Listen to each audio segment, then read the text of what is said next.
Salut les gars, ça bouge dans l'Arctique. Un groupe de travailleurs creuse profondément à l'intérieur d'une caverne gelée lorsqu'il fait une découverte surprenante, quelque chose est coincé dans la glace. Il découpe un large bloc pour l'extraire, et un hélicoptère transporte le tout vers un laboratoire. Sur place, les scientifiques envoient immédiatement un fax à la compagnie d'excavation, annonçant une découverte archéologique majeure et demandant l'arrêt immédiat des travaux. Ils insistent également pour qu'un spécialiste soit dépêché sur place afin d'examiner ce qui se trouve dans le bloc de glace. Peu de temps après, l'anthropologue Stanley arrive au laboratoire. C'est un expert familier de l'Arctique, spécialisé dans l'histoire et la culture des Inuits. Il est présenté à la docteure Diane et à son équipe, qui pensent avoir trouvé une créature préhistorique.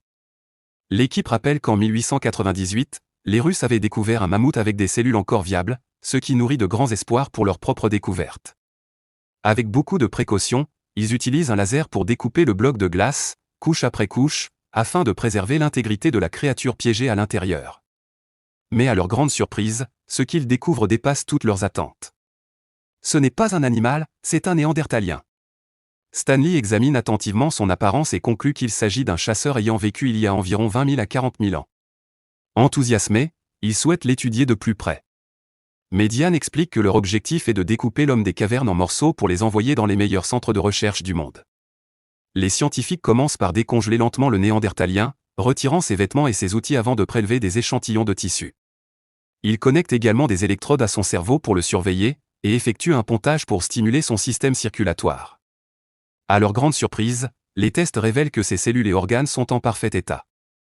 Diane théorise que les anciens humains possédaient des cellules spéciales, appelées cryoprotecteurs, qui empêchaient la cristallisation dans le froid extrême.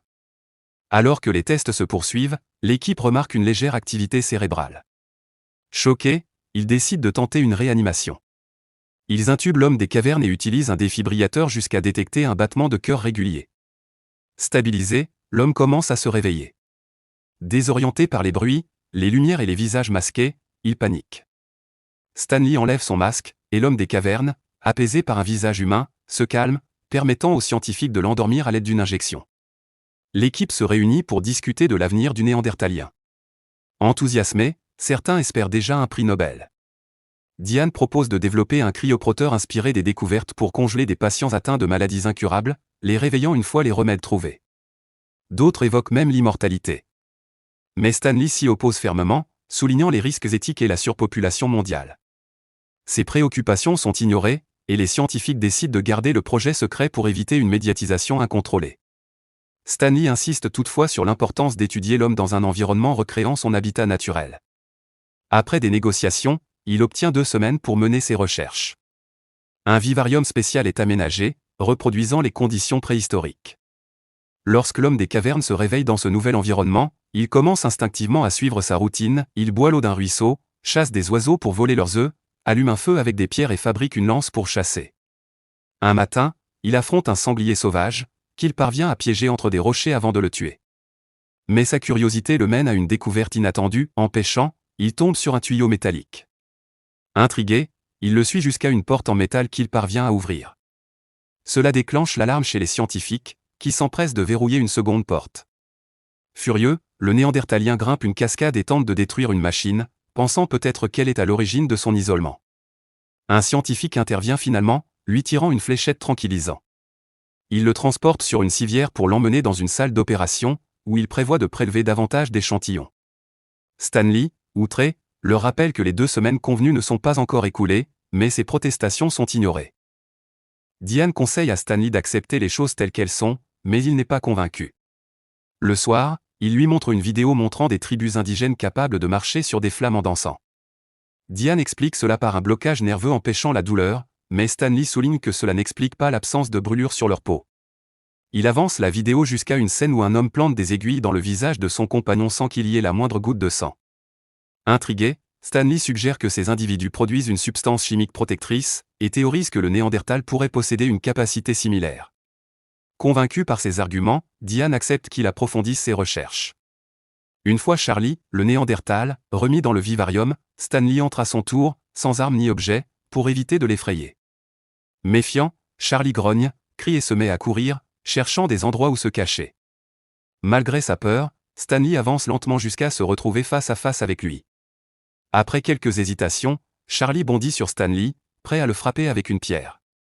Mais il est distrait par un cri provenant d'un scientifique au-dessus.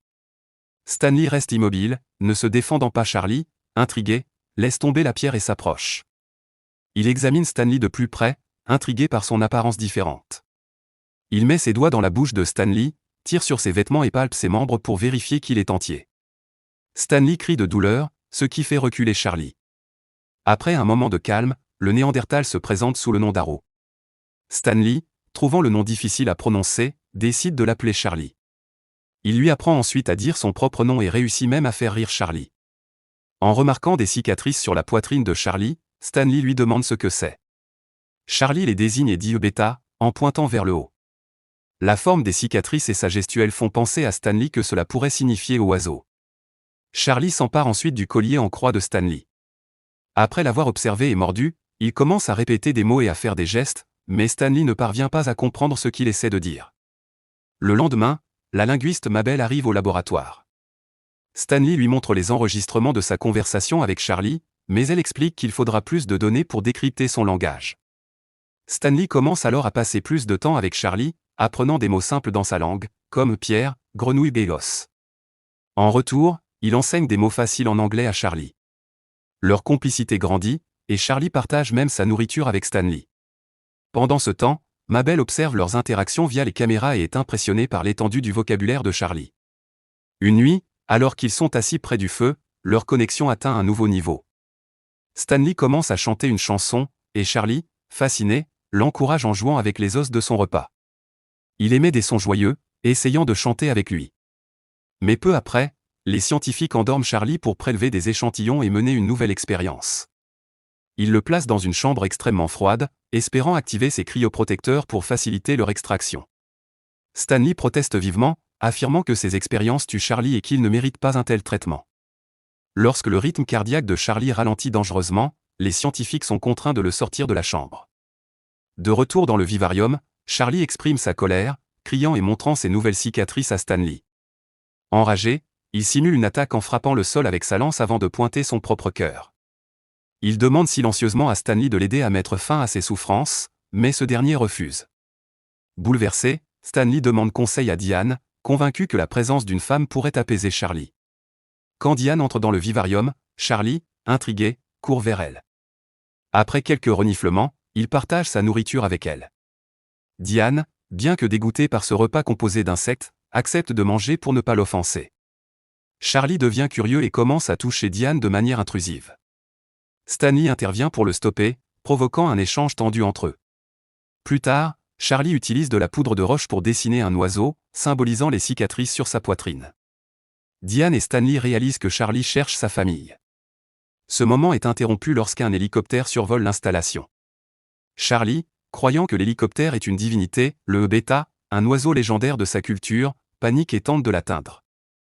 Stanley découvre auprès d'une tribu esquimaude que bêta fait référence à une légende, un oiseau divin guidant les âmes. Il théorise que Charlie pense que l'hélicoptère est ce messager, lié à la disparition de sa famille et de son peuple. Charlie, frustré, s'échappe de son vivarium, explorant le laboratoire. Il cause des dégâts par inadvertance et finit par tuer un scientifique dans un accès de panique.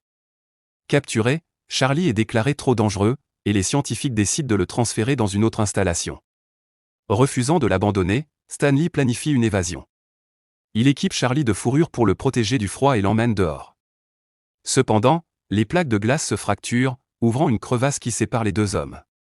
Lorsque l'hélicoptère les retrouve, Charlie saute sur les skis de l'appareil, croyant enfin atteindre son bêta. Il chante joyeusement, mais finit par lâcher prise et glisse sur des kilomètres dans le froid glacial, rencontrant finalement son destin. Assurez-vous de vous abonner et d'activer les notifications pour découvrir d'autres récits fascinants comme celui-ci. Merci d'avoir regardé.